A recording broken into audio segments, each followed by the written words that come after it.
ચાલુ ભાષણે ગમે ઈ ગાંડો ચડી જાય છે અહીં સ્ટેજ ઉપર. લ્યો આપો જવાબ.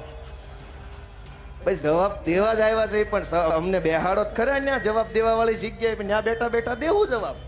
અત્યારે તો અમે પૂછવા વાળી લાઈનમાં ઉભા છે. વિપક્ષને સવાલ કરો તો વિપક્ષ એવું કહી દે કે ગાંડા હાજા સ્ટેજ પર ચડીને સવાલ કરે છે. સત્તા પક્ષને સવાલ કરો તો સત્તા પક્ષ સાંભળવા તૈયાર નથી હોતા અને આ બધાની વચ્ચે સામાન્ય માણસ ક્યાં જાય. થોડા દિવસ પહેલા જ રાજકોટમાં એક સભા હતી અને સભા દરમિયાન ગોપાલ ઇટાલિયા જ્યારે ભાષણ આપતા હતા, ચાલુ ભાષણમાં જ એક વ્યક્તિએ એમને થોભ્યા અને પછી સવાલ પૂછ્યા, 2-3 સવાલ પૂછ્યા. એના પછી એમણે એવા આક્ષેપો કરી દીધા કે ભારતીય જનતા પાર્ટીએ આ માણસને મોકલ્યા છે. એના પછી કતાર ગામમાં ગોપાલ ઇટાલિયા ગણપતિ દાદાના દર્શન કરવા માટે ગયા હતા. ત્યાં જે ગણપતિ મહોત્સવ હતો ત્યાં પંડાલમાં જઈ ત્યાં પણ ભાષણ આપ્યું. ત્યારે એમણે એવું કહ્યું કે ગાંડા સાજા આવી અને સવાલ પૂછે છે જ્યારે ભાષણ ચાલતું હોય ત્યારે.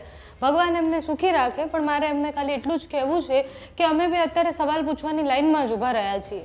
અમને સત્તામાં તો જવા દો, અમને ખુરશી સુધી તો પહોંચવા દો, પછી તમને બધા જ જવાબ આપીશું. અત્યારે તો અમે પણ સવાલ કરવાની લાઈનમાં ઊભા છીએ એવું કહ્યું. પણ સાથે જ એમણે એવું પણ કહ્યું કે ગાંડા સાજા આવી અને આવી રીતના સવાલ પૂછી જાય છે. એના ઉપર બહુ બધા સવાલ છે. કોઈ માણસ આવીને સવાલ પૂછે તો એને થપ્પડ મારી દેવામાં આવે. સત્તા પક્ષના નેતાઓને જ્યારે સવાલ પૂછવામાં આવે ત્યારે એ લોકો જવાબ આપવાનું સમજતા નથી.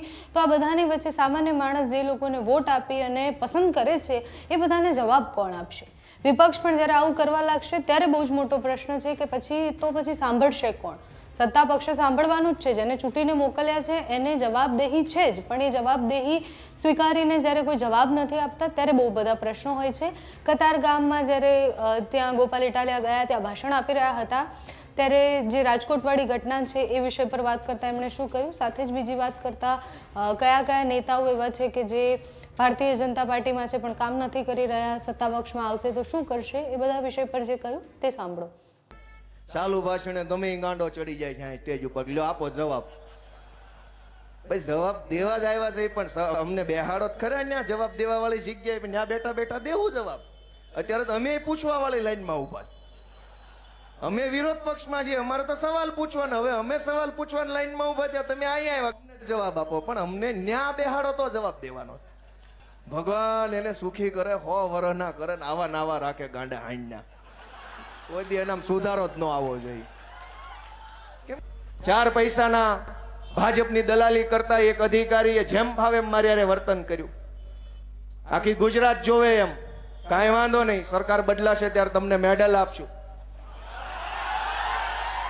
લોઢાનો મેડલ આપવાનો છે. સોનાનો ચાંદીનો તો કોઈક આપે, અમે લોઢાના મેડલ આપવા માંગીએ છીએ.